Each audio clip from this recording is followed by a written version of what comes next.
지금 일단 사업을 요식업을 하고 있는데 매출이 많이 떨어져서 공황장애가 와가지고 아직까지도 낫지 않은 상황이거든요. 솔직히 말해서 자영업에 그렇게 재능이 있으신 분은 아니에요. 안 해본 걸 자꾸 하려고 할 거예요. 마침 그렇죠. 올해 23년 다 끝나고 24, 25년, 26년에 그 공황장애 같은 게 많이 호전이 될 거예요. 그 계기가 첫 번째, 선생님 같은 경우는 반갑습니다. 안녕하세요. 오늘 사주 상담을 하려고 하는데 상담을 하려면 선생님의 출생 정보가 필요하거든요. 사주 명조 산출은 다 끝났고요. 어떤 부분이 고민이 되셔서 사주 상담을 신청하셨나요? 지금 일단 사업을 요식업을 하고 있는데 매출이 많이 떨어져서 왜 많이 떨어졌다고 생각을 하세요? 저희가 배달이 많은 업종인데 그러니까 코로나 때 배달이 막 성행을 했다가 이제 코로나 끝나니까 배달이 많이 줄었어요. 이제 그러다 보니까 매출이 줄어서 홀 매장을 오픈을 같이 했는데 빚은 빚대로 들고 홀 매장은 생각보다 사람이 안 오고 그래서 지금 매출이 영 시원치가 않아서 가게를 또 내놨는데 이게 또 나가지도 않고 있어요. 그 동네에 지금 워낙 많은 매물들이 있어서. 그렇죠. 지금이 불경기고 다들 코로나 때문에 자영업 하신 분이 많이 고생을 하실 거예요. 근데 단순히 자영업자가 그렇기 때문에 힘들다 그렇게만 단정할 수 있는 건 아니고 각자 자기만의 역량이 있고 자기 운이 있거든요. 선생님 사주를 보면은 솔직히 말해서 자영업에 그렇게 재능이 있으신 분은 아니에요. 왜 그렇게 말을 하냐면은 선생님 자체가 이 원칙주의자이기 때문에 그래요.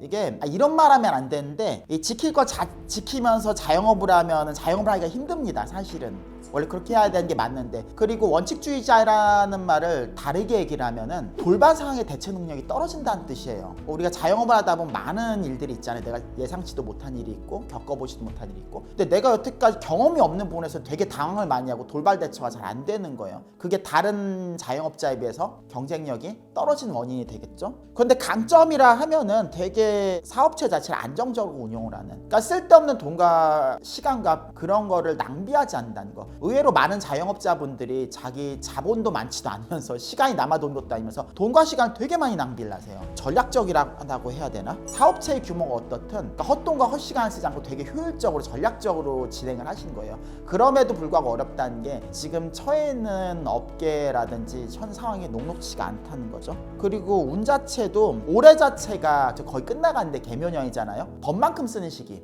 돈을 못 벌진 않았을 거예요. 네. 번만큼 딱 나가는 거예요. 이 자영업을 접기에는 아깝고 그렇다고 이걸 계속 유지를 하자니 한계점에 봉착한 것 같고, 아마 새로운 거를 또 새로운 방향을 또 제시를 하고 싶으실 거예요. 뭐 이대로 그냥 도태될 수는 없으니까. 맞아요. 내년 갑진년을 보면 새로운 걸 시작한 시기거든요. 새롭다는 게 지금의 자영업을 접고 다른 걸 한다 그런 것보다도 내가 한 일의 방식을 달리 한다든가 아니면 판매로를 개척을 한다든가 안 해본 걸 자꾸 하려고 할 거예요. 사실 권장을 드리긴 합니다. 권장을 드리기는 하는데 선생님 자체 팔자를 보면은 이미 주어진 걸 이용하고 활용한 능력은 되게 뛰어나요. 법과 제도 같은 거. 근데 새로운 길을 내가 스스로 개척하는 거 필요성은 아는데 막상 그걸 전개하려면 쉽지가 않는 거예요. 의지의 문제라기보다 아까 전에 했죠. 제가 좋게 말해서 원칙주의자라고 한 거지 창의력은 많이 떨어지시는 분이에요.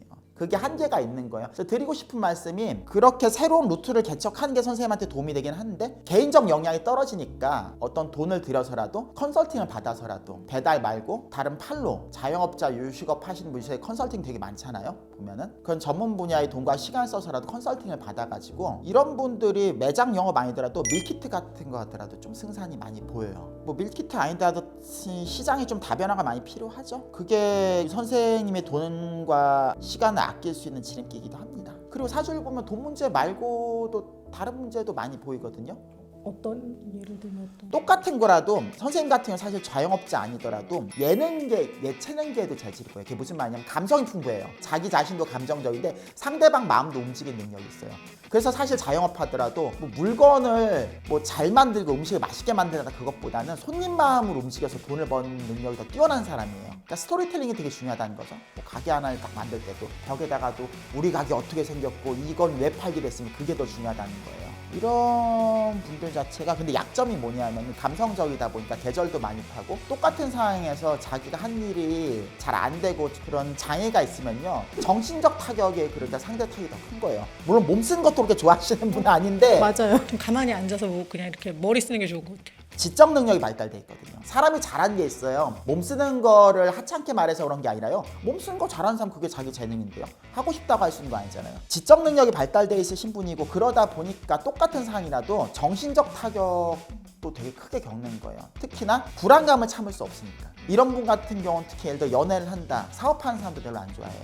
맞아요. 단돈 100만 원씩 생활비 갖다 주더라도 꾸준하게 내 생활비 안 끊기게 갖다 준 사람을 좋아하는 거예요. 어쩔 수가 없어요. 그만큼 안정성을 중요하게 생각하시는 분이다 보니까 불안한 거에 유난히 민감하니까. 이런 분들이 계속 자영업할 때 최고 강점이 리스크 관리 능력이 되게 좋은 거예요. 항상 다 계획하고 하는데 그렇죠. 실패를 최대한 줄이고 이런 사람들이 떼돈 벌긴 어려워도 맞아, 떼돈 벌긴 어려울 거. 떼돈 벌긴 어려도 사업체를 불경기에서도 꾸역꾸역 어떻게든 잘 이끌어 나가는 거예요. 실용성이 극도로 잘 발달돼 있죠. 그리고 내가 못하는 건 외조를 줘버리고. 그러니까 쓸데없이 내가 배워서 억지로 매달리면은 비효율적인 거니까. 전형적 자본가의 마인드예요. 뭐 자본가라서 재벌만 자본가는 아니지만은 자영업 잘 선택을 하셨고 돈 문제에도 어떤 고민이 많으실까요? 공황장애가 와가지고 아직까지도 낫지 않은 상황이거든요. 이게 보면요 팔자도 그런데 30대 초반부터 더더욱 우울감과 고립감이 더 심해졌을 때, 그러니까 31살 때부터 지금만의 문제는 아니고 계속 우리가 인생을 살면 나이를 먹잖아요. 근데 여건도 여건이지만 운에 따라서 그런 정신건강이 더 나빠질 거냐 좋아질 거냐도 알 수 있거든요. 마침 그렇죠. 올해 23년 다 끝나고 24, 25년, 26년에 그 공황장애 같은 게 많이 호전이 될 거예요. 그 계기가 첫 번째, 선생님 같은 경우는 유명세하고 먹고 사는 게 일치래요. 그러니까 유명해지면서 돈도 많이 벌 수 있는 거예요. 아까 전에도 말씀드렸지만 선생님 같은 경우는 어떤 품질보다 마케팅이 더 중요한 거예요. 언론적인 말이 아니라. 그렇게 바빠지고 돈도 벌 그러다 보니까 내 공황장애, 내 우울한 것도 많이 없어진 거예요. 이게 돈을 못 번다 그런 것도 있는데 한가하니까 온 게 되게 커요. 한가하니까 내일에 집중 못하고 다른 거에 신경 쓰고 원래 관심 없는 것도 다른 사람들은 어떻게 사나 유난히 그런 게 많이 보이거든요. 지금 올해 겨울처럼 더더욱 그래요. 선생님 계절을 타니까 겨울이나 봄엔 더더욱 그렇고 대인관계의 면에 있어서 이런 분들이 지인도 좋지만은 특히나 혼자 살긴 어렵거든요. 그러니까 누구나 결혼을 권장하시는 분이 있고 혼자 사는 게 적합하다 그런 분이 있어요. 그것도 자기 팔자인데 이런 분들은 결혼을 권장을 하죠. 혼자 살면기보다는 같이 사는 남편이나 남친, 남자를 통해서 내 정서적인 안정과 경제적 혜택을 얻을 수 있으니까. 사주 보러 가면은 어떤 남자에 대한 얘기 많이 못 들으신가요? 사주 보러 가면 저보고 남자 팔자라고 평생 내가 알아서 먹고 살아야 된다고 하고 그리고 결혼 2번 할 거라고 결혼 최대한 늦게 하라고 그러고 그래요. 원래 역학인들이 그래요. 직설적으로 말하는 사람이 있고 돌려가기를 잘하는 사람들이 있어요. 그러니까 여자분들이 보통 계세요. 여자라고 뭐 남자에 비하면 우리가 더 섬세하고 얌전하잖아요. 근데 여자분들도 씩씩한 분들이 계세요. 그러면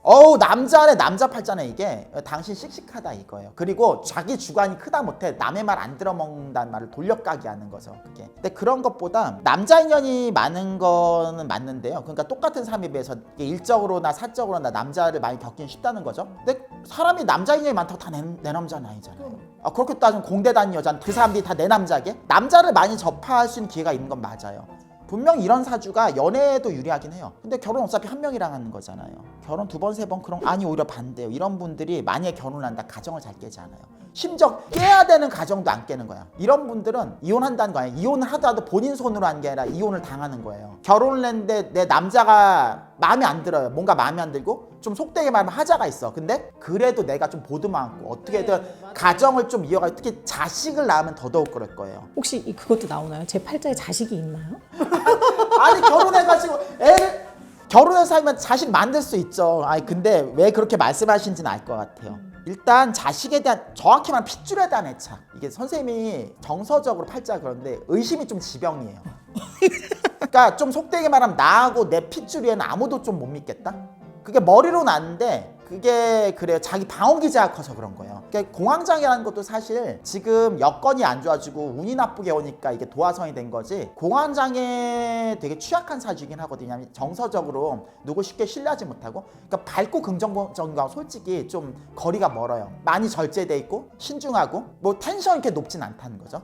그게 비난하는 건 아니에요. 출산에 대해서도 긍정적이고 또 결혼한다면 더더욱 가정 깨고 싶지는 않고. 이게 재밌는 게 선생님은 다른 사람들 특히 고객으로 만나는 사람들 같은 이해타산을 되게 많이 따시는데 남편 같은 경우 남편감이 그렇게까지 우리 만날 때 그 스펙을 보잖아요. 뭐 외모가 어떻고 뭐 재산이 어떻고 그런 거 많이 안 따져. 맞아요. 그러니까 금사빠로 가기 쉬운. 그러니까 금술이 좋은 거죠. 이런 분들이 결혼 생활이 원만하죠. 왜냐하면 너무 스펙만 따진 사람 결혼을 하는데 돈도 잘 안 벌리고 생활하는 게 어려워지면 가정이 흔들리거든요. 이게 남 탓하면서 사내 못 사네 하면서. 근데 어려움이 오더라도 이런 분들이 화합해서 잘 갈 수 있기는 해요. 그리고 의외로 보기보다 팔자체가 그래. 내가 내 입장을 양보할 수 있고 남편을 좀 따라갈 수 있는. 다만 근데 자식을 낳게 되면은 자식을 자식 위한 마음에 좀 케어해야 된다고 하나? 방목하지 않고 하나에서 열까지 좀 간섭을 하고 이끌어가려고 하기 때문에 육아 문제에 있어서는 남편이나 남친 될 사람 사주도 봐야 되는 거예요. 각자 그 사주가 그 사람의 육아관도 들어있기 때문에, 그러니까 내가 어떻게 키울 건가. 육아관에 사실 정답은 없어요. 근데 남자든 여자든 한 사람이 정해놓고서 그대로 키워야 되는 거예요. 근데 선생님 방목형보다는 관리형이에요. 아이를 낳으면은 하나에서 열까지 다 틀을 잡아주고 싶은 거. 이 아이가 시행착오를 조금이라도 덜 겪게 하고 싶다 이거죠. 맞아요.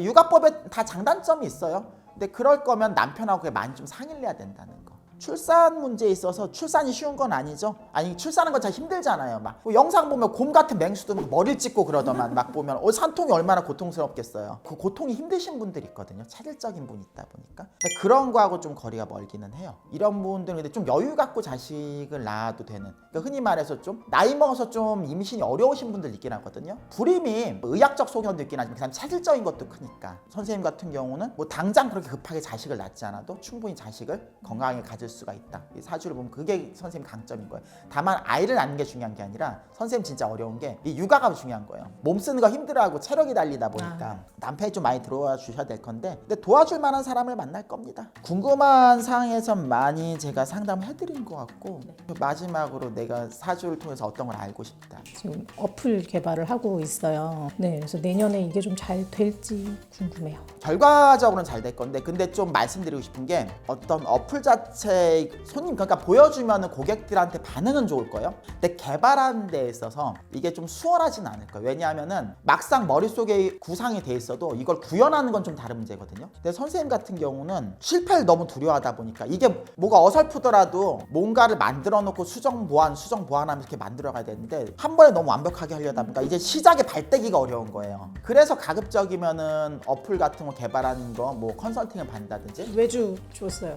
되게 그렇죠. 선생님이 잘하는 거, 내가 못하는 거, 매달리지 않는 거. 근데 그래도 기본적으로 외주 줬다고 안심할 게 아니라 내가 좀 관심을 가지고 내가 마음에 안 드는 거. 외주 주는 사람이 아무리 뛰어나더라도 사실 내 마음처럼 못해요. 입장도 다르고. 그리고 하나 또 말씀을 드릴 게, 내년 같은 경우는 선생님이 세금 문제나 아니면 관련 법규 문제 때문에 그게 좀 불이익을 받을 수도 있어요. 아, 세금 안 그래도 지금 세금 때문에 머리가 아픈데 내년에도 이어지나 봐요. 이게 그래요. 세금 문제도 모든 자영업자가 그렇게 하는데 이 어떤 법이란 건 기준점에 따라서 달라지잖아요. 돈을 내는 것도 그렇고. 그러니까 나한테 불리하지는 않은 상황으로. 이게 불법은 아니죠. 불법은 아닌데 내가 불리하지는 않은 선에서 절세할 수 있는 그 방법을. 근데 그게 가능성이 있어요. 그러니까 절세를 아예 못하는 건 아니고 그 방법이 있으니까 그걸 직접 찾아보시면 됩니다. 충분히 찾을 수 있는 분이고요. 상담이 많이 유익했어요. 오늘 먹고 사는 부분부터 시작해서 네. 앞으로 내가 남자를 어떻게 만날 것인가, 가정 어떻게 꾸려갈 것인가, 그리고 내년에 어떻게 데뷔를 할 것인가. 명리학이란 게 그렇죠. 그런 예측 분야에 있어서 많이 도움이 되는 학문인데,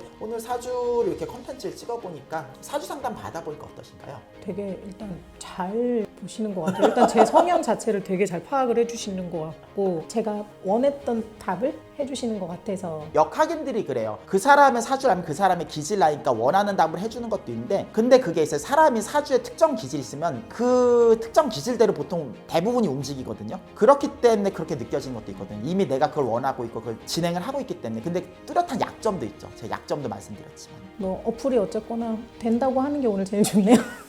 바로 근데 성과는 그게 안 나올 거예요. 근데 반드시 그렇게 가야 되고, 선점이 아까 전에 얘기했지만 일단 출시하고 보내는 거. 그런 부분이 되게 중요합니다. 딱 요 말씀 제가 새겨 듣고 실천을 바로바로 하겠습니다. 그러면 오늘 이게 사주 상담을 했는데 다음에 또 유익한 시간이 되길 기획하면서 이제 마무리를 지을게요. 네. 수고하셨습니다. 감사합니다.